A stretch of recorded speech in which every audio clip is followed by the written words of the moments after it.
Clip number 906۔ اس clip میں قرآن پاک کی سورہ مومنون کی آیت نمبر 4 سے 6 تک کی تلاوت، ترجمہ اور تفسیر قرآن صراط الجنان سماعت فرمائیں گے۔ بسم اللہ الرحمن الرحیم۔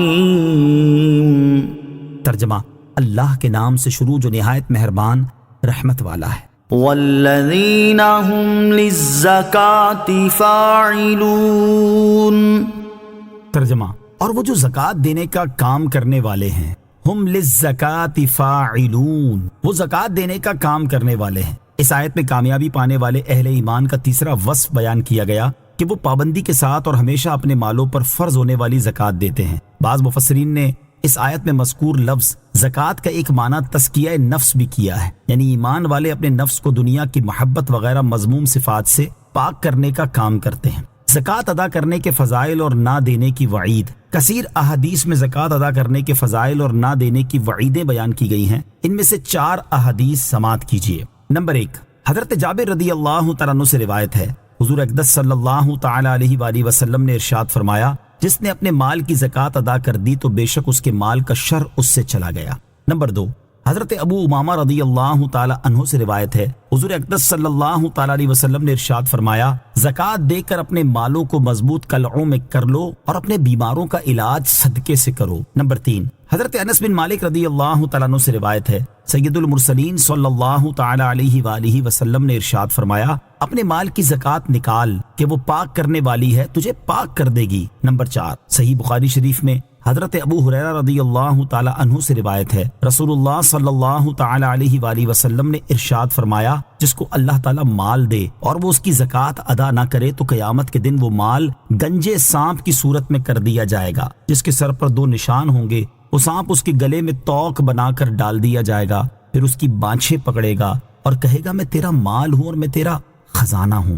نفس کو مذموم صفات سے پاک کرنا کامیابی حاصل ہونے کا ذریعہ ہے۔ اس آیت کی دوسری تفسیر سے معلوم ہوا کہ نفس کو مذموم صفات جیسے تکبر اور ریاکاری، بغض و حسد اور دنیا کی محبت وغیرہ سے پاک کرنا اخروی کامیابی حاصل ہونے کا ذریعہ ہے۔ اسی سے متعلق اللہ تعالیٰ ایک اور مقام پر ارشاد فرماتا ہے، قد افلح من تزکا۔ ترجمہ: بے شک جس نے خود کو پاک کر لیا وہ کامیاب ہو گیا۔ اور ارشاد فرماتا ہے، قد افلح من زکاہا وقد خواب من دساہا۔ ترجمہ: بے شک جس نے نفس کو پاک کر لیا وہ کامیاب ہو گیا، اور بے شک جس نے نفس کو گناہوں میں چھپا دیا وہ ناکام ہو گیا۔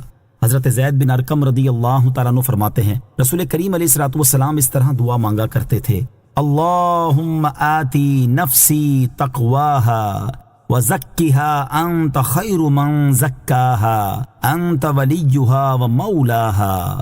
اے اللہ، میرے نفس کو تقوی عطا فرما اور اسے پاکیزہ کر، تو سب سے بہتر پاک کرنے والا ہے، تو ہی اس کا ولی اور مولا ہے۔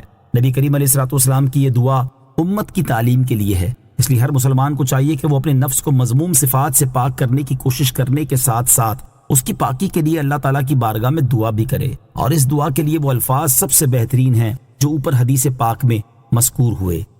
والذین هم لفروجهم حافظون إلا على أزواجهم أو ما ملكت أيمانهم فإنهم غير ملومين۔ ترجمہ: اور وہ جو اپنی شرم گاہوں کی حفاظت کرنے والے ہیں مگر اپنی بیویوں یا شرعی باندیوں پر جو ان کے ہاتھ کی ملک ہیں، پس بے شک ان پر کوئی ملامت نہیں۔ ہم لفروجہم حافظون، وہ اپنی شرم گاہوں کی حفاظت کرنے والے ہیں۔ اس آیت سے کامیابی حاصل کرنے والے اہل ایمان کا چوتھا وصف بیان کیا گیا ہے۔ چنانچہ اس آیت اور اس کے بعد والی آیت کا خلاصہ یہ ہے کہ ایمان والے زنا اور زنا کے اسباب و لوازمات وغیرہ حرام کاموں سے اپنی شرم گاہوں کی حفاظت کرتے ہیں، البتہ اگر وہ اپنی بیویوں اور شرعی باندیوں کے ساتھ جائز طریقے سے صحبت کریں تو اس میں ان پر کوئی ملامت نہیں۔ شرم گاہ کی حفاظت کرنے کی فضیلت۔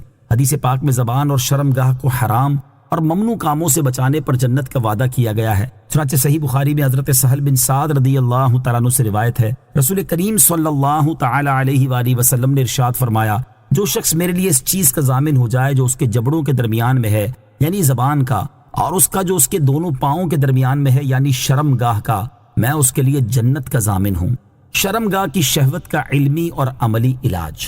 یاد رہے کہ شرمگاہ کی شہوت کو پورا کرنا انسانی فطرت کا تقاضا اور بے شمار فوائد حاصل ہونے کا ذریعہ ہے۔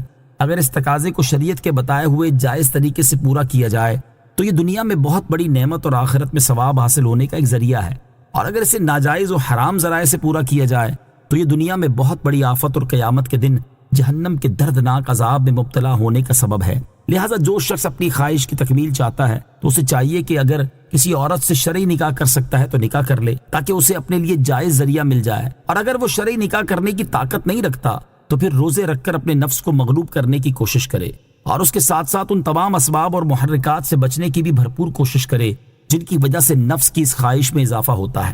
نیز ناجائز و حرام ذریعے سے اس خواہش کو پورا کرنے پر قرآن مجید اور احادیث مبارکہ میں جن سزاؤں اور عذابات کا ذکر کیا گیا ہے ان کا بغور مطالعہ کرے اور اللہ تعالیٰ کی بارگاہ میں اپنے نفس کی حفاظت کے لیے خوب دعائیں کرے۔ صلو علی الحبیب صلی اللہ تعالی علی محمد صلی اللہ تعالی علیہ وسلم۔ مجھے اپنی اور ساری دنیا کی لوگوں کی اصلاح کی کوشش کرنی ہے انشاءاللہ عز و جل۔